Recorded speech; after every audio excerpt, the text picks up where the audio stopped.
Please be seated now. Our service is about to begin. Good morning, everyone here in the sanctuary and those watching virtually. Welcome to the Unitarian Universalist Congregation of the South Jersey Shore. We ask that you please place your cell phones in worship mode. Thank you for joining us.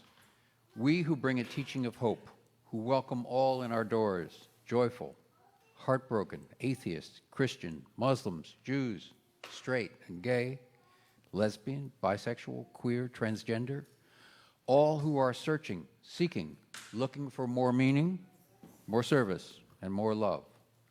All of us gathered here together.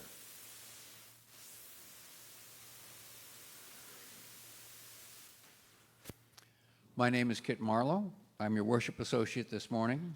I'm a member of this congregation and currently serve as secretary to the board.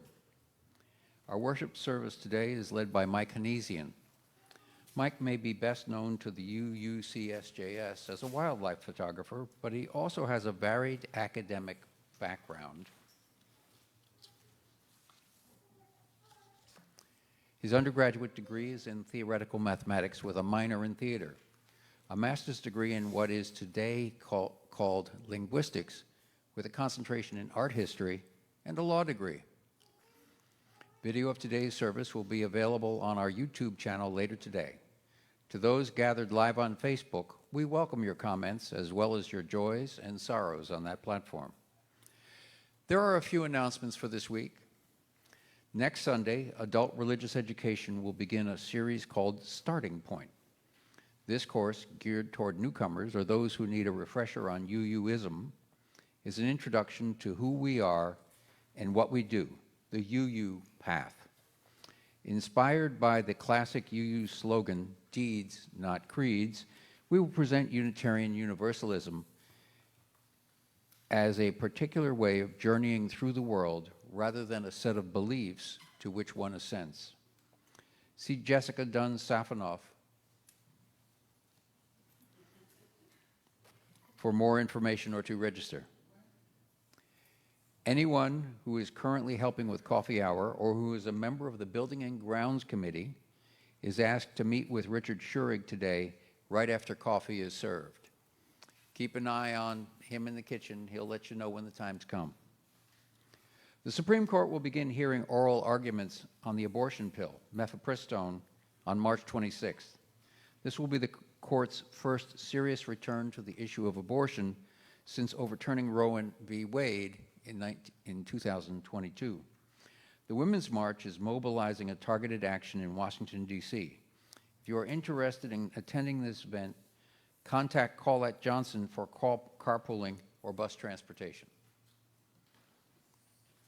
Join us next Sunday for Karen York and our annual stewardship service, Back to the Future, Community, Generosity, and Connection. Welcome to worship.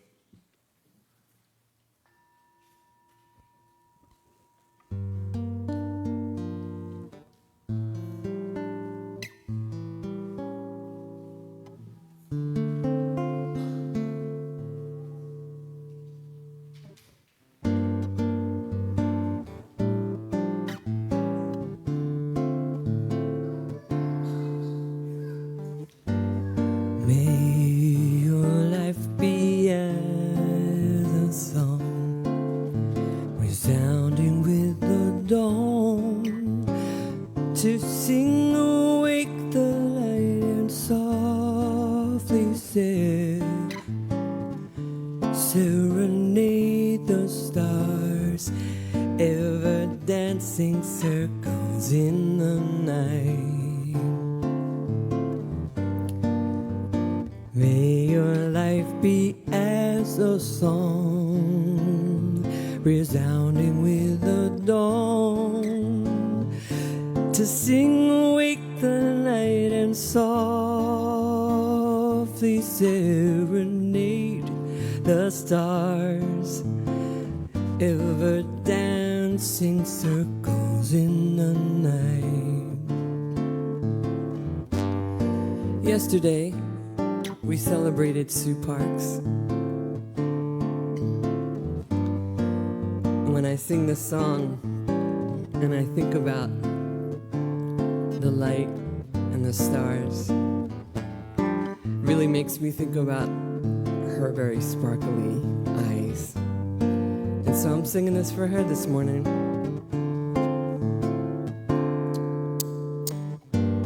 May your life be as a song, resounding with the dawn, to sing awake the night and softly serenade the stars, ever dancing circles in the night. So your life was like a song, resounding with a dawn, to sing awake the night and softly serenade the stars, ever dancing, ever dancing, ever dancing circles in the night.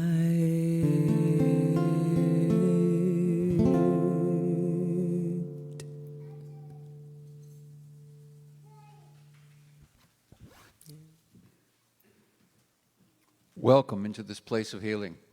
Welcome into this place of challenge and growth. Welcome into this place of imperfection and aspiration. Here you are whole. Here you are holy. Here you are wholly loved. Our chalice lighters today are Nick and Ethan Rosenfeld. Come around this way, Nick. Ethan. And watch the wire.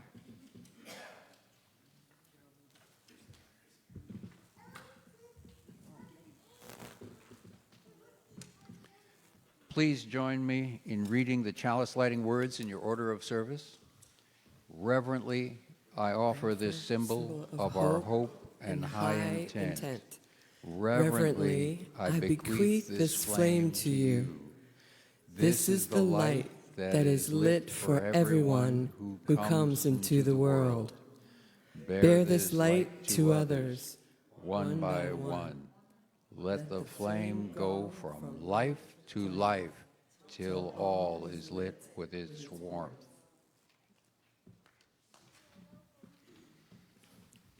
Please rise now in body or spirit and sing our gathering hymn number 361, Enter, Rejoice, and Come In.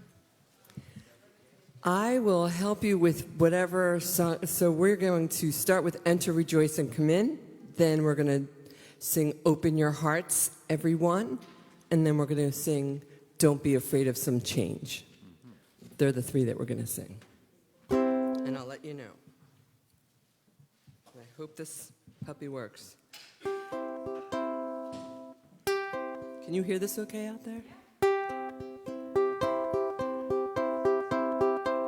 Enter, rejoice, and come in. Enter, rejoice, and come in. Today will be a joyful day. Enter, rejoice, and come in. Open your hearts, everyone. Open your hearts, everyone. Today will be a joyful day. Enter, rejoice, and come in. Don't be afraid of some change. Don't be afraid of some change. Today will be a joyful day. Enter, rejoice, and come in. Enter, rejoice. Enter, rejoice, and come in. Enter, rejoice, and come in.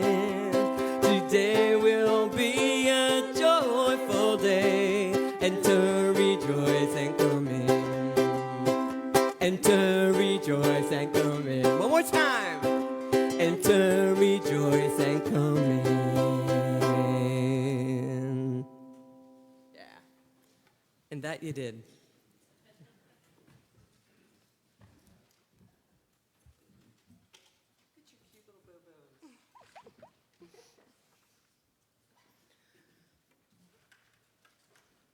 So I am super excited for the topic of today's service. It's so interesting, especially when we look through the lens of our worship theme, which is transformation this month. So language has power from what we choose to say or not say, what words we choose to convey our message, and how clear or mysterious we craft that message. Words can transform how we experience events, the feelings we feel, the work we do out in the world. I have a story for you today that's an adaptation of the wonderful picture book called The Word Collector by Peter H. Reynolds. And it goes like this. Now, we know that collectors collect things, yeah? Some people collect stamps or coins, rocks or art, comic books, baseball cards, even bugs. But the story that I have for you today is about a boy named Jerome who collected words. He collected words he heard, like, "My trip to Peru was perfectly pleasant." He collected words he saw around town and words that popped off the pages he read. He collected short and sweet words like spark and bloom, drift and dream. He collected two-syllable treats and multi-syllable words that sounded like songs. There were words he didn't know the meaning of at first, but they were marvelous to say. He collected words whose sounds were perfectly suited to their meaning, like smudge and bellow and Tyrannosaurus Rex. Jerome filled his notebooks with more and more of his favorite words. His collection began to grow, and he spent many happy hours sorting them and putting them into categories. And then one day, while transporting them, Jerome slipped, and his words went flying. As he began to pick them up, he noticed his collections had become all jumbled. Big words next to little words, sad words next to dreamy words. Jerome started to string those words together, words he had not imagined being side by side before. He used his words to write poems. He used his poems to write songs. They moved, they delighted. He learned that some of his simplest words were his most powerful. I understand.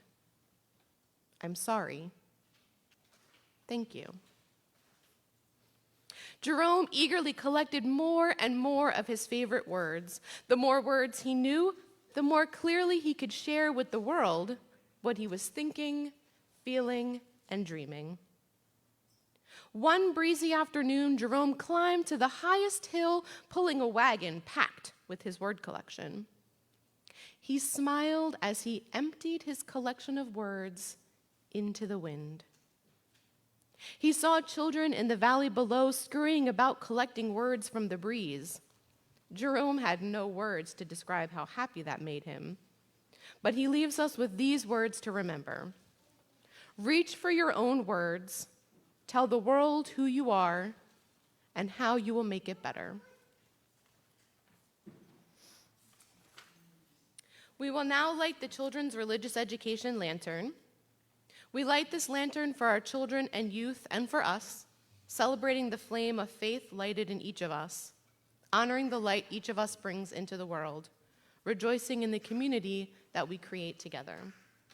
On their way downstairs, the children will collect any donations you might have brought for the local food pantry, animal shelter, or the Coalition Against Rape and Abuse.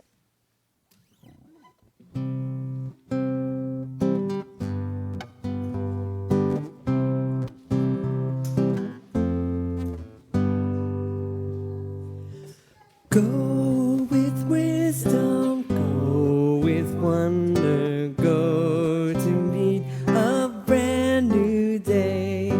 Learn to see the light within you as we send you on your way.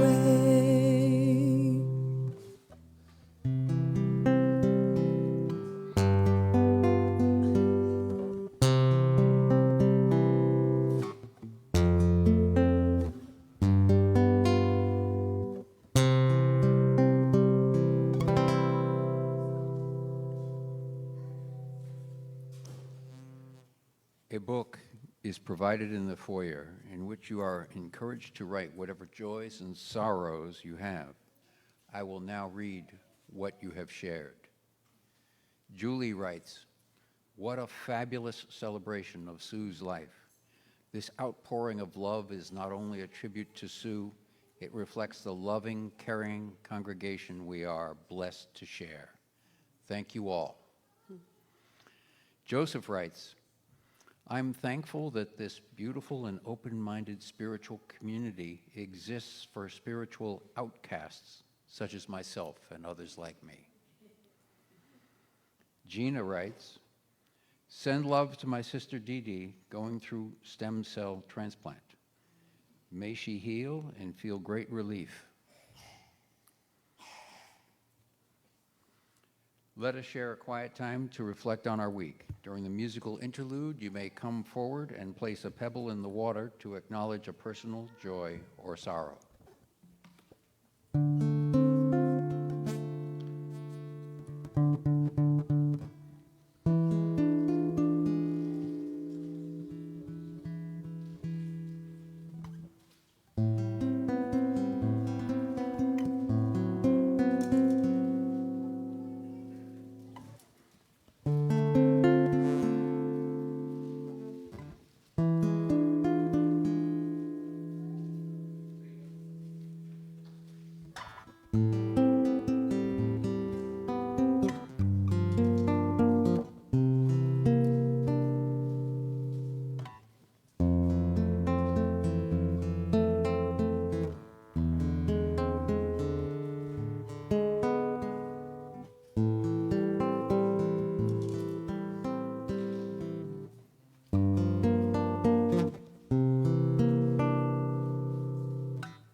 Let us be in the spirit of prayer. Blessed and holy creation, universe of wonder, mystery beyond definition, we share today our joys and sorrows, listening deeply to the things that cause us to weep or worry, and lifting our hearts as one at the things we would celebrate together. Our hearts are touched by this shared ritual, and we are connected. We hold in our hearts this morning the memory of Sue Parks. We pray for the people of Gaza, Ukraine, Sudan, and the other places. We also share concern about the well-being of the democracy or rights that we enjoy here in the United States. We pray for those who are apart from us, whether by distance, time, or conflict unresolved. We pray for those who thirst, whether for water, dignity, or justice. We pray for those who are in danger and who yearn for safety. We pray for our small, blue, fragile planet. Amen.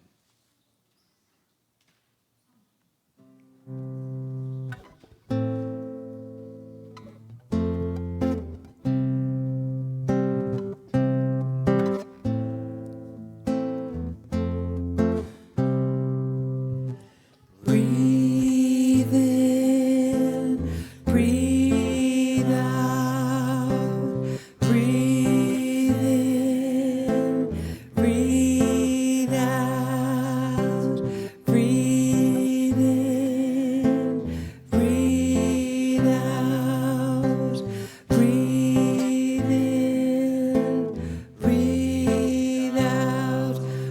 I breathe in, I breathe in peace. When I breathe out, I breathe out love. When I breathe in, I breathe in peace. When I breathe out, I breathe out love. When I breathe in, I breathe in peace.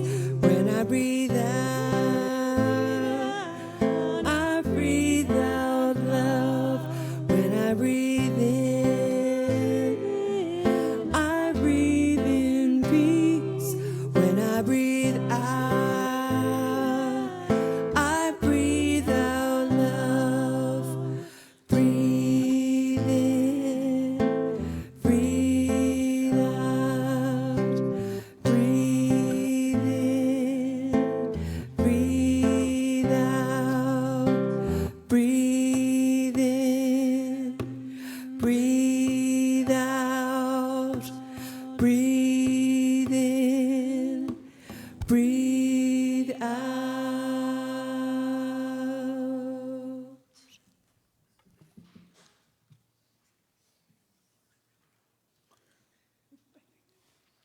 The offering is a sacrament of the Free Church. It is supported by the voluntary generosity of all who would join us. More than 80% of our annual budget is supported by direct pledges and donations collected through our in-service offering. We hope that you will be as generous as you are able and support the ministry of this congregation. If this is your first time here, let the basket pass. Your presence is gift enough. You can also text a donation to 609-293-4495. For those who are participating online, please visit uucsjs.org and click on the yellow Donate button for ways to donate. The gifts of the congregation will be most gratefully received. The ushers will now collect the offering. Thank you.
From you I receive, to you I give.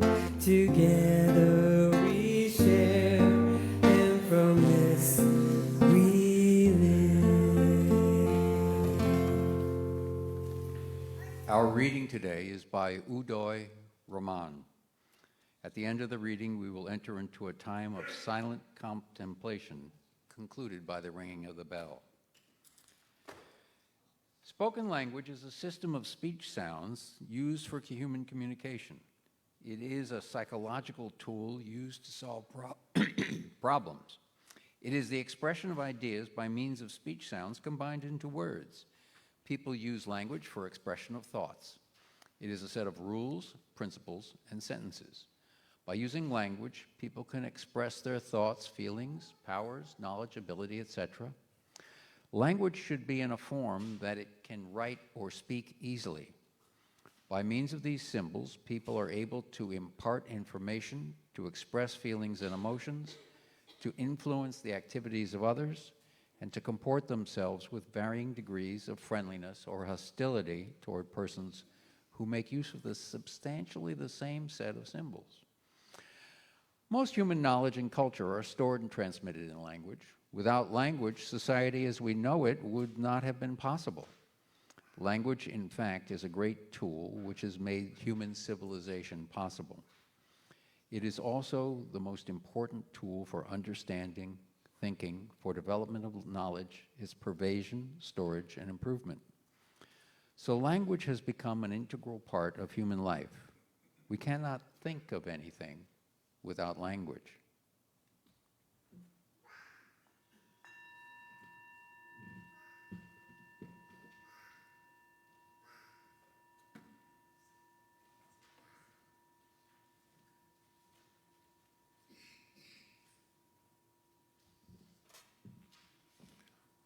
Good morning, everyone. Let me just lay out a little background here for a moment about what I'm going to say. And what I'm going to say is my opinion. It is not the way, the truth, and the light, or life, whichever it's supposed to be, I never know. My background is in linguistics, not grammar. If your education raised you as a grammarian, don't expect to agree with everything I have to say. We'll start off with what is hopefully an obvious statement. Words have no inherent meaning. English makes that all the more difficult because or more complex because it's a conglomerate language.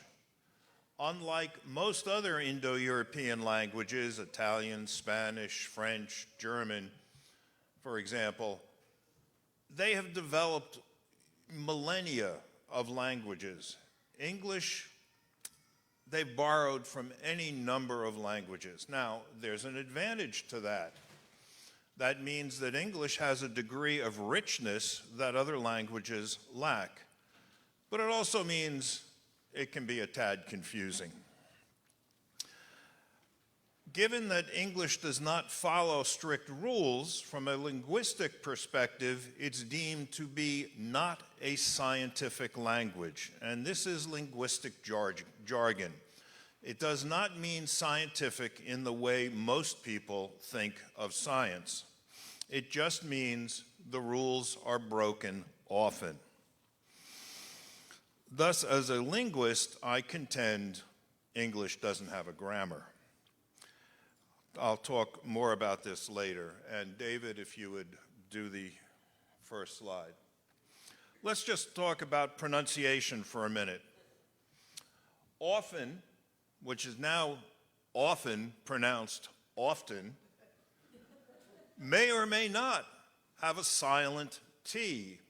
Now, it's not my position that one is correct and one is incorrect. It's my position that the pronunciation often is the historically generally accepted one. But the more that we hear often, that may change. On the other hand, I don't hear anybody trying to pronounce debit. It's simply det. The B dies. The next one, F-O-R-T-E, strictly speaking, should be pronounced fort, not forte. It's a word of French origin, and if it were to be pronounced forte, it would require an accent aigu over the final E. If you think that's a strange idea, think about our musical director. She is not Gina Roche. She is Gina Roche, because her name does have the accent aigu. Ah, yes. Kansas versus Arkansas? Not usually, not usually. And then coffee, rough, dough, through, thou. And I did put in, good, slew. And for those of you who don't know, if you're from the Midwest or the western part, a slough is like a non-flowing stream. It's a body of water. All right, now imagine this. A 5-letter word starting with a consonant followed by 4 vowels, all of which are silent.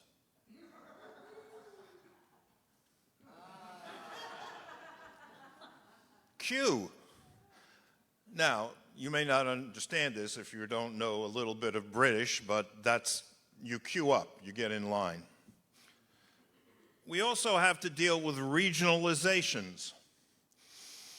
I at one time was married to a woman who had children who lived in Texas, and one of them, the wife of one of them, wrote a letter to us with YA''LL. And it was like, what the? And then I realized, oh, y'all, as a northerner, and that was before I lived in deep South Texas, it took me a moment to realize it, but from my perspective, that's a much better way of expressing second person plural. First person plural, you, or singular, you, but second person plural is also you. How do you know which you mean? But if you do you for the first person and y'all for the second, it's clear.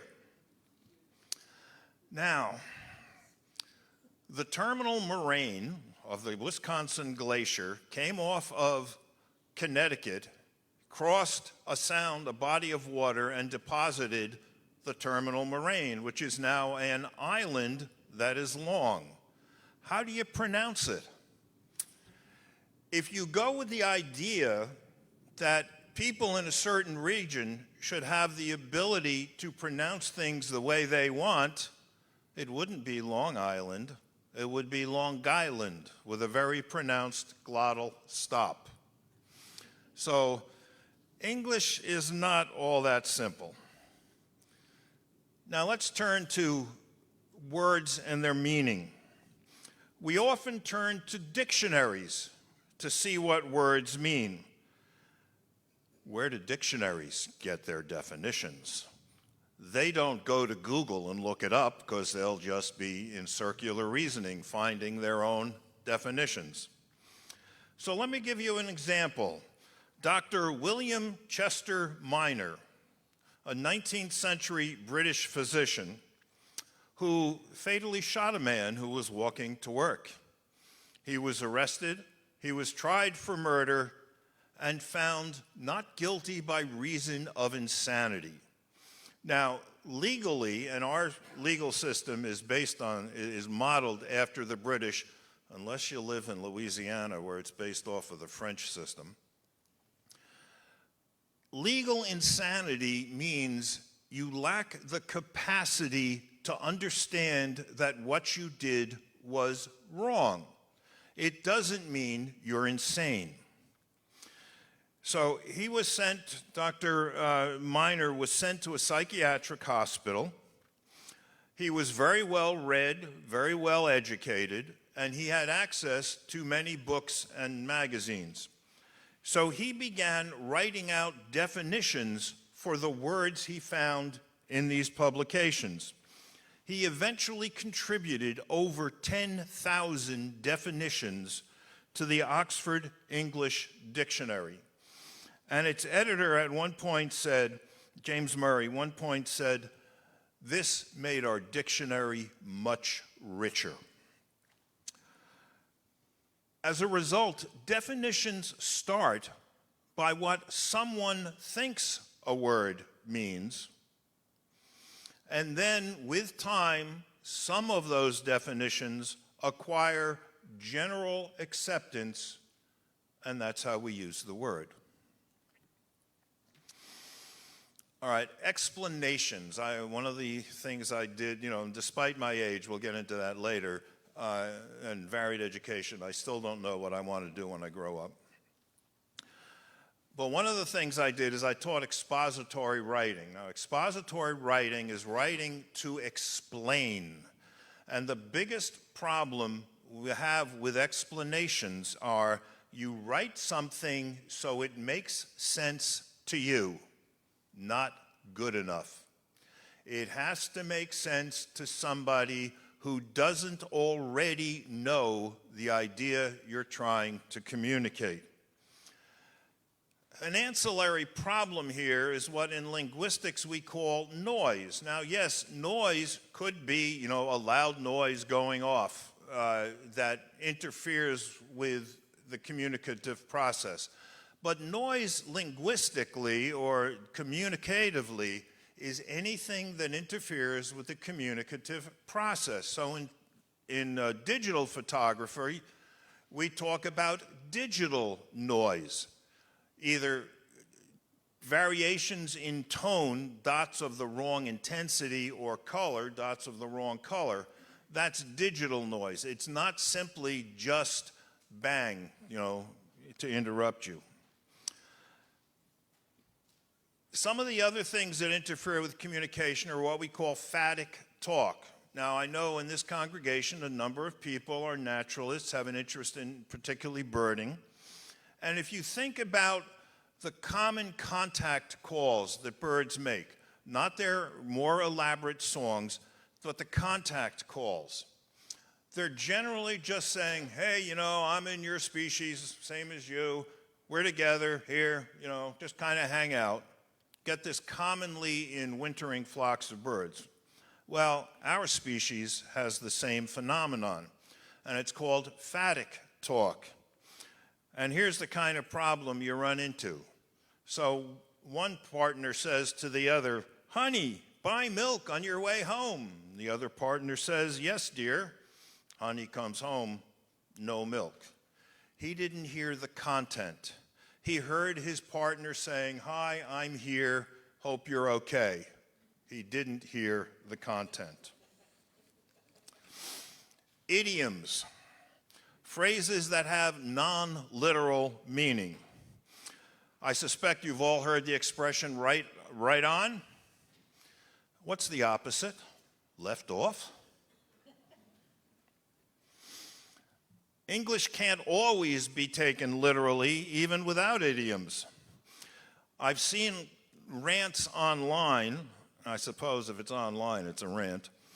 Is it pair of pants or pair of pant? After all, it's only one item. We get the same thing with pair of binoculars versus pair of binocular. Binocular, bi. That doesn't sound overly singular. And how about this one? What happens if you get scared half to death twice?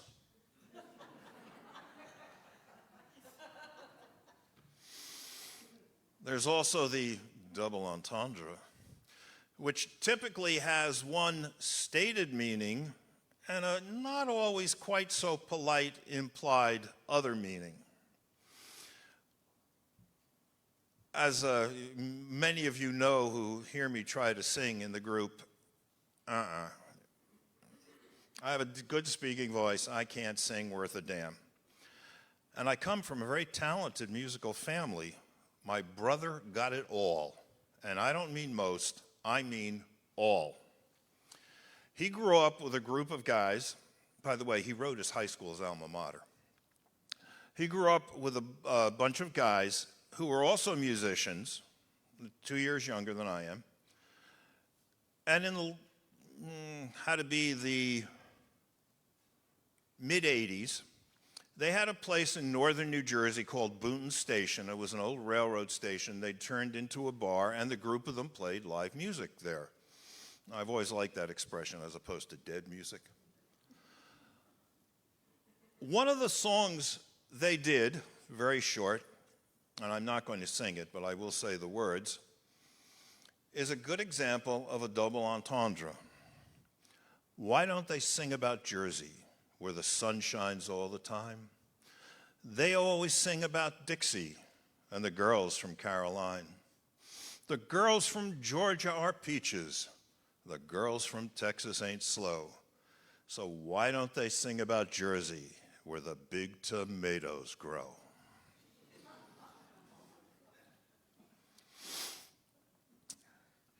General versus personal meanings. The word miracle, as defined by the Oxford English Dictionary, is, quote, a surprising and welcome event that is not explicable by natural or scientific laws and is therefore considered to be the work of divine agency, unquote. That definition doesn't work for me for one simple reason. I'm a devout atheist. I don't believe there's a supreme being. Now, I'm not trying to argue that that's what you should believe. I'm simply telling you that's what I believe. To me, a miracle is anything that is yet to be explained or understood. No need for divine intervention. Similarly, the words belief and faith I view a little differently than the way they were used when I grew up under the realm of Catholicism.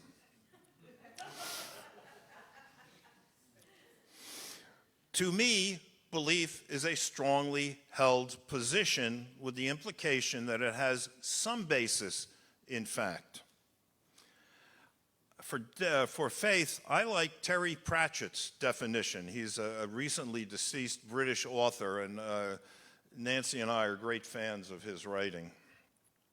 He says, faith is the rationale used by those without verifiable facts to support their position. You don't have to agree, just telling you what I believe. There's also the matter of false logic. Now, as you know, Nancy and I are married. Nancy's a better cook than I am. She does most of the cooking, except when it comes to frittatas, I do them. Well, you know, a good cook is going to make a mess in the kitchen. Imagine if I took the position, hey, Nancy, you made the mess, you clean it up. That's what I call false logic. If we're going to be a partner, one's going to do a certain amount of work, and the other's going to do, hopefully, approximately the same amount of work. So she does most of the cooking, I do most of the cleaning up afterwards. The Sapir-Whorf hypothesis. Ed Sapir and Ben Whorf were communication specialists at the end of World War II who worked for then the biggest mother of them all, Ma Bell, of course. The Sapir-Whorf hypothesis says, the words we use help determine the way we view the world, and the way we view the world help determine the words we use. I can't think of a better explanation for the power of a big lie. You keep repeating the lie, you keep hearing the lie, it influences what you say, it influences what you think. Joseph Campbell, in his book, The Power of Myth, talks about myth from a perspective I had not heard before. By the way, he also has done a nice critique of science fiction characters. And if you think of Star Wars, the original 3 episodes, 4, 5, and 6, we have Luke Skywalker, doesn't know anything about the greater world. He's interested, but he doesn't know anything about it. He has no great ambitions other than to, get off of the farm that they're at, and eventually evolves into the hero and saves not the world, but the universe, or at least the galaxy. This is the same Joseph Cotton. For him, myth does not necessarily imply a falsity. Myths are stories that provide groups with community identities. Myths can cut across cultures, but we often focus on the cultural differences, we versus them. Myths as ritual serve as a community framework and guidelines. And think about our congregation. We light the chalice. We sing songs together. And yesterday, as noted, I had a wonderful ceremony for Sue Parks. Without myths and rituals, we could lose our sense of community. Myths also facilitate transcendent ideas such as God and eternity. Myths help take the fear out of life and death. Regardless of how bad things are, they'll be better later. The idea of life after death. As intercultural connections expand, larger mythologies become created. It's an ongoing process. We think about some of the myths when I grew up. Most of them originated from Walt Disney. And they have stayed with us. And I was just mentioning to Gina this morning that the 1940s Disney movie Fantasia, if I remember correctly, it's been a while since I've seen it, ends with Night on Bald Mountain, which ends with a beautiful rendition, as was Gina's yesterday, of Ave Maria. All right, grammar versus syntax. As I noted, grammar is basically the structure of scientific languages, languages in which the rules rarely vary. All right, let's think about ones that don't. We have what's called syntax. And as I used to say to my students, it's not money you have to pay for having had illicit fun. It's generally more flexible.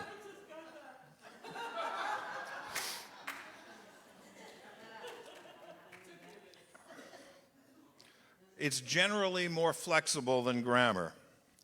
How about spelling? I before E, except after C, unless it sounds like an A, except on alternate Tuesdays of months with a blue moon. Don't end a sentence with a preposition. Well, there's a reason behind the idea. The ending of a sentence is typically a place of emphasis. Prepositions rarely have emphasis. Churchill, of course, objected to this very famously, and if you go online and look, there's at least 24 statements allegedly attributed to him as to what he said. The one I found most commonly was, ending a sentence with a preposition is something with which I will not put up. But the one I liked the best was, this is the type of errant pedantry up with which I will not put.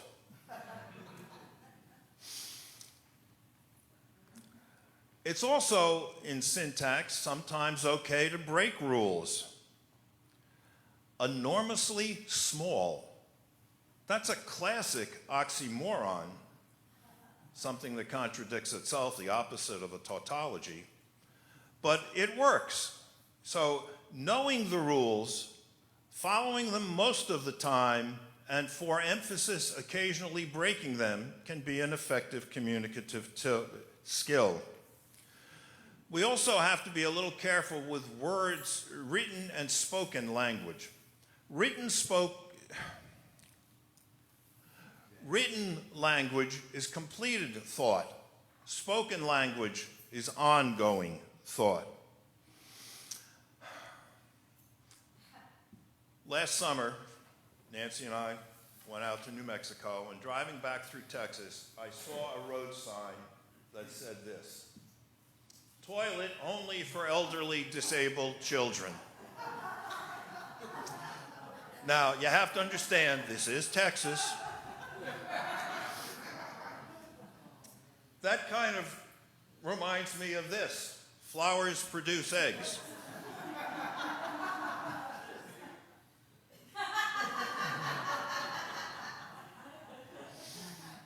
The problem with these two phrases is lack of punctuation. Toilets only for elderly, comma, disabled, comma, and children. Here it's pronunciation. It isn't flowers produce eggs, it's flowers produce eggs. And if they put the and in there, we wouldn't have had Leonard Nimoy doing that. All right, numbers and words can be used to persuade or confuse. If a stock goes down 10% and then goes up 10%, is it at its original price? No. A $100 stock goes down 10%, it's worth $90. If it goes up 10% from there, that's $9 more, it's $99, not $100. You often see ads, 50% off. 50% off of what? The price you just upped 100%? One of the worst things I ever heard as an ex-English teacher and at the time a math teacher when I lived in the lower Rio Grande Valley was a news report about a fire. And the talking head said it was a fire 5 square miles in diameter.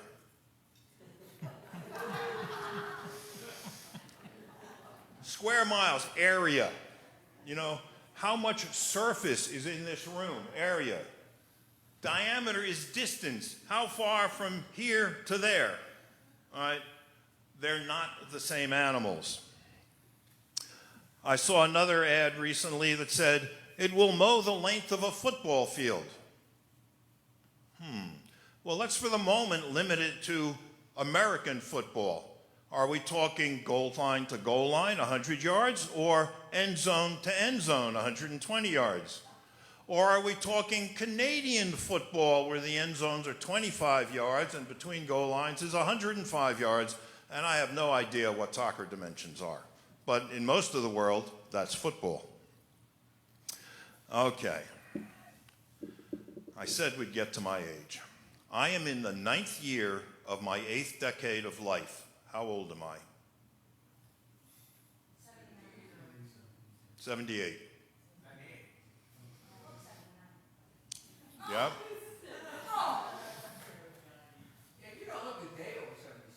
I know. And I don't feel a day over 92. All right, ambiguities. I could care less versus I couldn't care less. I could care less means there's something that I might not even care this much about. But that's what we tend to say versus I couldn't care less. Inflammable and flammable. You look them up in the dictionary, they mean the same thing. I saw an ad, I think it was for a Dodge pickup truck. Summer isn't a season, it's an opportunity to load up on toys. How about this two-person conversation? Don't forget to write, followed by, I won't. I won't what? Forget to write, or I won't write. There's a Car Shield ad that says, also includes car rental options. Let me see. Are you trying to suggest that if I go in to rent a car, they're not going to allow me unless I have Car Shield? Of course there's an option. They just don't tell you what it is.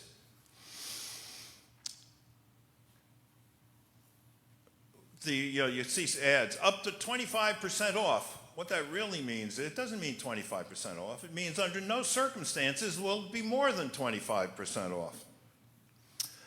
One of the worst things I ever saw when I was teaching in Texas, they had 30-year principal or 30-year no principal mortgages.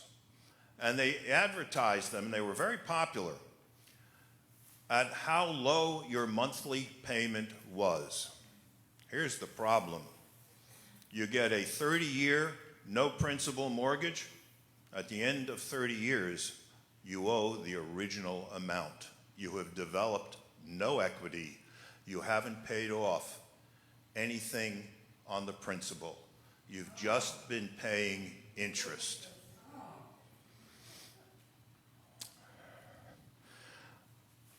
All right, now, multiple language confusions. Is it my family is or my family are?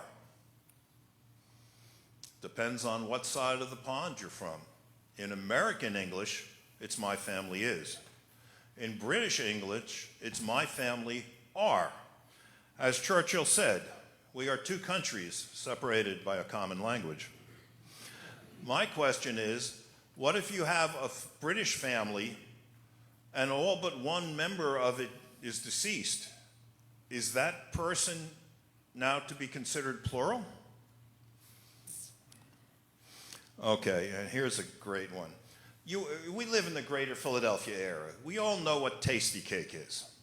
We see their trucks, we see their ads. In Mexico, there's an equivalent, Bimbo, spelled B-I-M-B-O. You see people all over the place down on the lower Rio Grande Valley with Bimbo shirts on, male and female. And I had a student who, after she graduated, went up to the University of Chicago and wore that shirt. And it took her a while to figure out why she was getting funny looks. All right. Buckle up your seatbelts, buddies. Context. I'm going to give you two simple examples. We all know there are three primary languages, right? Excuse me. Three primary colors, right? The problem is they're red, blue, yellow, and green. Duh. Context. Are you talking pigment or are you talking light? If you're talking light, it's red, blue, green. If you're talking pigment, it's red, blue, yellow. So there's three primary colors, it's just that there's four of them. All right, consider this. What rhymes with orange?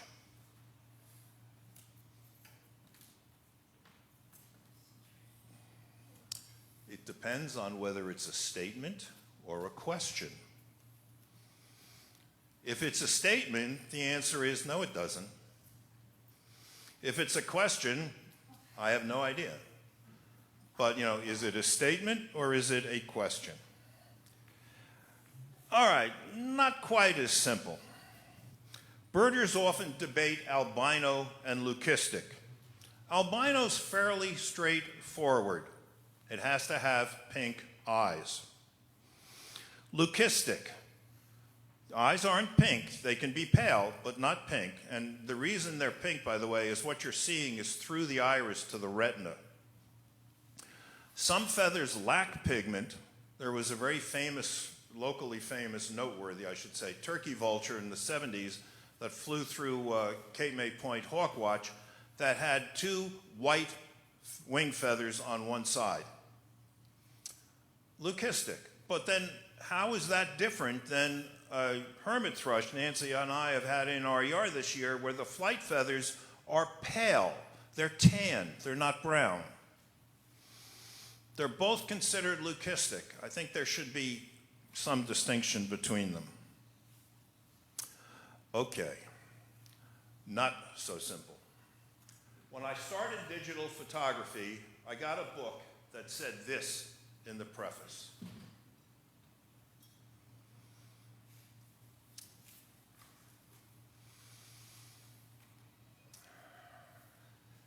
The second line is the key.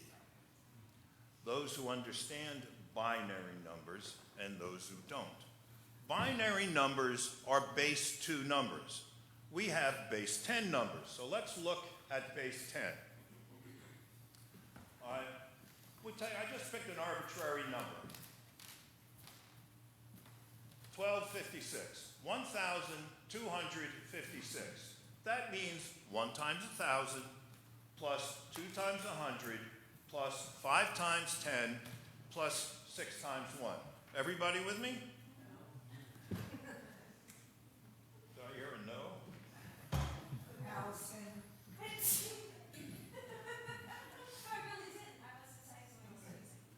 Now, we can write that in a shortcut manner.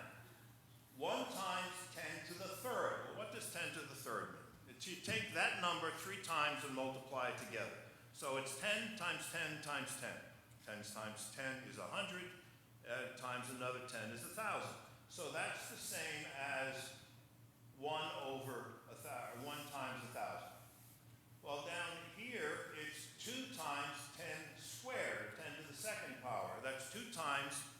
times 10. 10 times 10 is 100 times 2.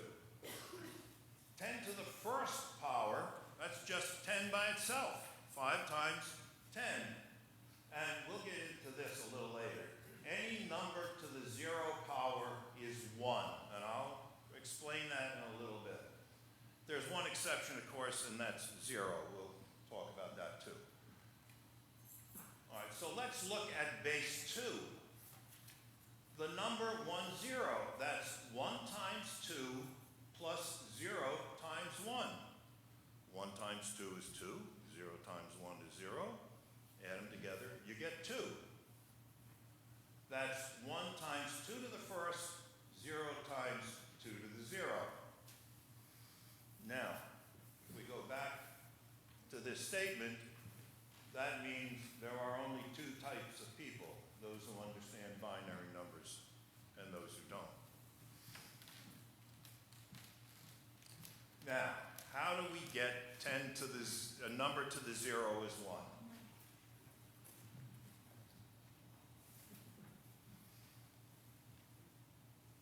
Ten to the first is 10. 10 to the third is 1,000. You subtract the exponents, you get 10 to the second, 10 to the first. This is 10 to the 0, and it's 1. Real quickly, and I'll go through this very fast. Have you heard of the conspiracy theory, birds aren't real? It's an actual thing.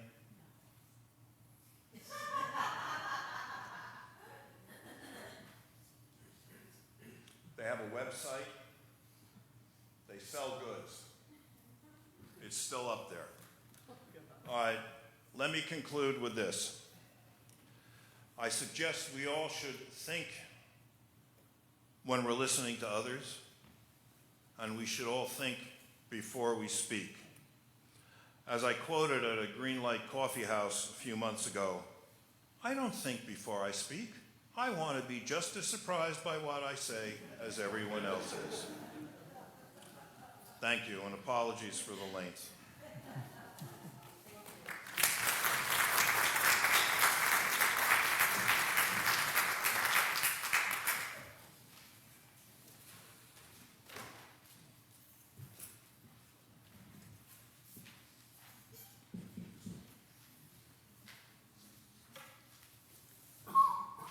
Please now rise in body or spirit and join us in singing our closing hymn, number 311, Let It Be a Dance.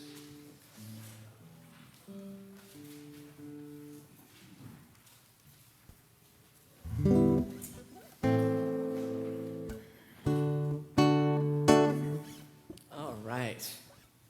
Are we ready to rock? Okay.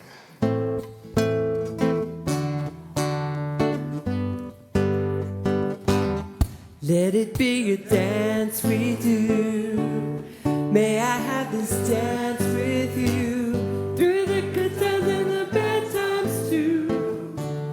Let it be a dance.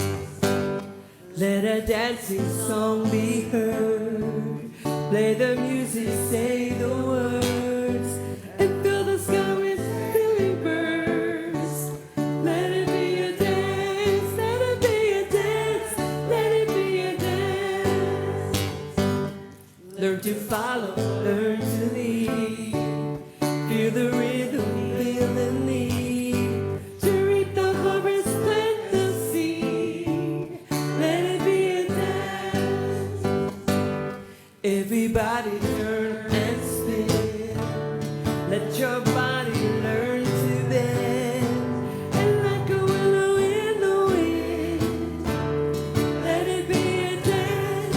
Let it be a dance. Let it be a dance.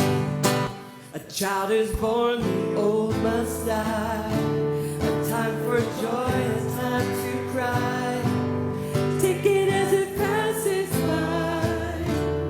Let it be a dance. Morning star comes out at night. Without the dark there is no light. If nothing's wrong then nothing's right. Let it be a dance.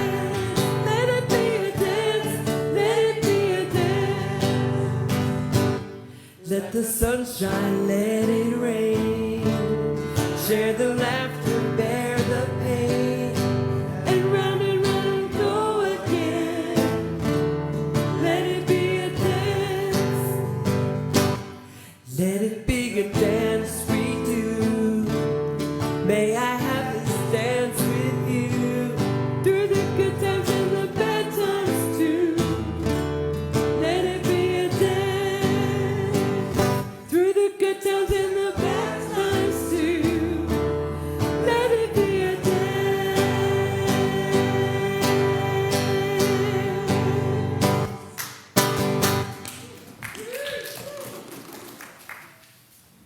Let's read the words together for extinguishing this chalice.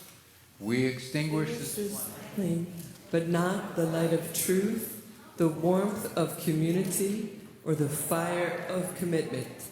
These we carry in our hearts until we are together again. This is going to be the shortest postlude ever. Yes. Okay. Wait, I have a quick announcement. A quick announcement. Yeah. Go for it. There's something in the announcements about the single mom needing a place to stay and someone else needing a place to stay. So I just wanted to let you know, let me know if you have a room to rent or if you have a space that you're able to help out with letting someone rent out. And there's a trailer that the single mom is looking for, so I'm the point person for that. Tracy. So I'm going to need everyone's assistance on this last song. Thank you, Tracy. We're going to do this. I'm going to sing it once, and then we're going to sing it twice together. It's something that is so important. Words to live by. You gotta accentuate the positive, eliminate the negative. Hang on to the affirmative and don't mess with Mr. In-Between. Come on, everybody. We gotta accentuate the positive, eliminate the negative. Hang on to the affirmative and don't mess with Mr. In-Between. You've got to accentuate the positive, eliminate the negative. Hang on to the affirmative and don't mess with Mr. In-Between. That's it. That's the person today. Putting out good vibes, my friend. Good vibes. to illustrate your last remark. Yes. Jonah and the whale, and Noah and the ark. I want more information. That's just the next verse in the song, that's all.